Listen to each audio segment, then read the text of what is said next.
Good evening. Mechachia obubiara. Meka message we akyerɛ mema ye wo wiase. One ya ware ne yempena twe a yetwe no. Me de ade we etuyefo. Onua ma bi ni wa asase Yesu a omumu ade.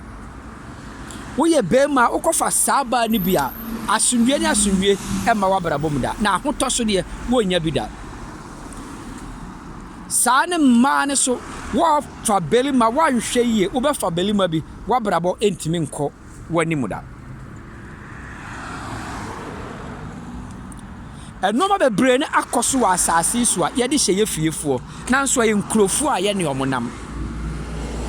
na no me abekaye sa wo ware ba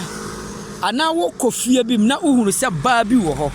obie na no osi belima akwase a obie na no odi belima tem ba ni muade mfa bi nko wabusua mu da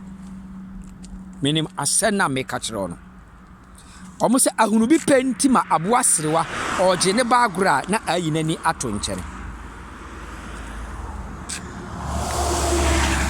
amma bebre anum asem aye nnome ato mo abrabo so a omo nya kunu ene Ghana for mate abrochire omo pe aware a omo pe ne wo Ghana adentia abrochire ma ho odene te se koke nso na ma binim wo abrochire abenya kunu e wo abrochire oni se we yakura oni se we panyini okasa na obie na no na odi entetia abede mani wo fie no abusua na ofiri mu no ntetia nim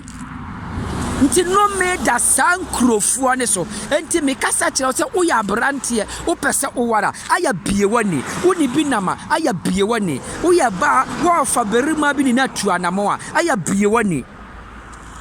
na nipa bebranu masem aya nnome ewo omo abrabo so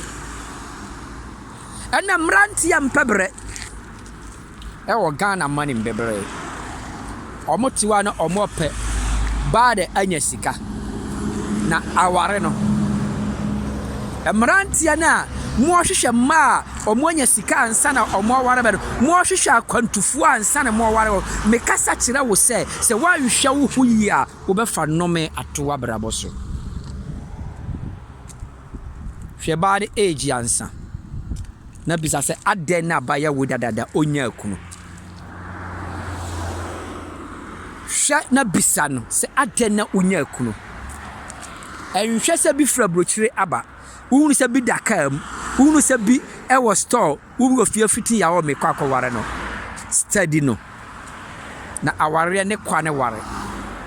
nipa bebre akwa aware ama omunya aware na nka ombegu no ba omuntimi nguno because of why adufudie na de omo akọ hawo mu adufudie e de omo akọ problem wo ya brante afa wo nsa ya adwuma na hia wan kasa wo dofo a wo do no wo ya barima e maba meware wo bema ene Ghana marima bebre wo ho ama na aye omo ho ade omo ato omo se akoa Ghana mrante bebre wo ama ato omo se akoa mikasa tofu ewo message we